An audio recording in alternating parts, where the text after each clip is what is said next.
Aujourd'hui, bien, évidemment, on aurait pu rester tranquille chez nous, à finir notre vie, peinard, avec la retraite, mais il est arrivé des événements au cours de la vie du retour des déportés, en particulier, oui, je dois dire quand même que moi, dès que je suis rentré, pas tout à fait les premières années, j'ai adhéré à la FNDRP, et pour la Seine-et-Marne, et petit à petit, dans mon travail de bureau, quand je suis revenu en 56, quand je suis revenu en 63, pardon, quand je suis revenu à Dame-Marie-Lise, quand j'ai quitté mon élevage, que j'ai arrêté tout parce que mon état de santé ne me permettait plus de faire ce travail qui était pénible, qui était dur, qui était exaltant, qui était très très très bien. Mais donc je suis revenu. Et donc là, j'ai travaillé à la FNDRP. Je dis travailler, c'est pas travailler, c'était le besoin de témoigner et puis de recruter les adhérents. Et donc, moi, on a fait un travail, les responsables d'associations, tels que je suis aujourd'hui, ont fait un travail formidable pour déjà récupérer les déportés qui étaient dans la nature et qui n'étaient pas adhérents, et puis de constituer des sections, des associations. Avec mon camarade Pierre Schossmann, on a créé cette association départementale des déportés internés résistants et patriotes de Seine-et-Marne, qui regroupait plus de 600 adhérents en 60, par exemple, qui en compte encore aujourd'hui 258 au dernier recensement. Eh bien, on a travaillé là-dessus. Et bien évidemment, en étant en relation avec la direction nationale de notre fédération, on avait des informations qui nous donnaient, disons, à certains moments, pas de bonnes nouvelles. C'est-à-dire qu'on sentait qu'il y avait une recrudescence des néo-nazis, une recrudescence de ceux qui refusaient la déportation, de ceux qui reniaient la résistance, qu'il y avait un mouvement néo-nazi en France qui était proche du Front National, qui était avec le Front National, qui faisait qu'on mettait tout en cause, à tel point qu'il y a eu une manifestation de la part des déportés de la Fédération lorsqu'il y a eu une tentative de déposer une gerbe sur la tombe du maréchal Pétain en 1975, une chose comme ça.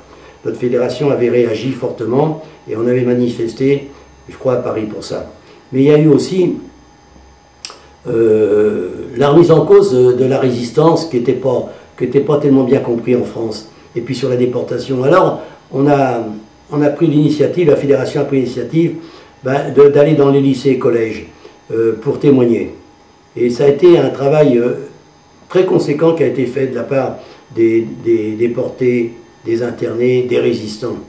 Encore aujourd'hui, 65 ans après le retour des camps, on a encore des relations avec les lycées et collèges dans les différentes régions de France, et puis même en Allemagne d'ailleurs, où je vais régulièrement témoigner auprès de la jeunesse allemande, et puis parfois même de la jeunesse luxembourgeoise, polonaise, qui sont là, qui viennent nous écouter, avec un interprète bien évidemment.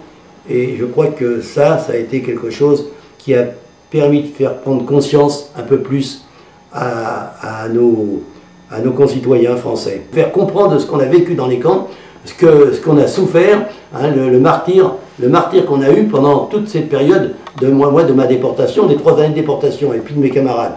Eh bien, j'ai vu, lors des rencontres avec les jeunes Allemands à l'époque, j'ai vu qu'on était obligé d'appeler les psychologues parce que les filles, ils s'écroulaient quand on leur expliquait ce qui s'était passé dans les camps. Et ça a été des moments très difficiles pour nous de voir ces jeunes filles, principalement, être traumatisées par ce qu'on leur expliquait. On a été obligé d'arrêter, et ils ont été obligés d'arrêter. C'est vrai qu'en Allemagne, je suis retourné en 56 avec ma femme, et puis mon beau-père, ma belle-mère, pour leur montrer le lieu où j'ai été incarcéré, alors que j'ai été dans le premier camp de concentration, Unzer, qui était pas loin. Donc j'y suis allé en voiture, et puis j'ai pas retourné. Mais c'est vrai que j'avais pas du tout d'intention de faire ce que j'ai fait depuis 1990 en Allemagne. Mais je me suis dit, j'ai pris conscience que quand même, c'était un devoir pour moi de le faire.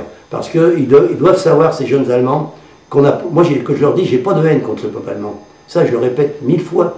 Le peuple allemand n'a pas... Ça a été le premier peuple à subir les conséquences du nazisme. Hein. Et n'oubliez jamais, je dis aux jeunes Allemands, que c'est vos vos concitoyens qui ont lutté contre le nazisme et qui ont été les premiers à ouvrir les camps de concentration, les antifascistes allemands, les communistes, les socialistes, les sociodémocrates, les démocrates chrétiens, tout ça, c'est eux. Alors ne les oublions pas. Et je regrette un petit peu, je leur dis, je regrette un petit peu qu'on nous les oublie, ceux-là. On les oublie trop facilement aujourd'hui, en Allemagne.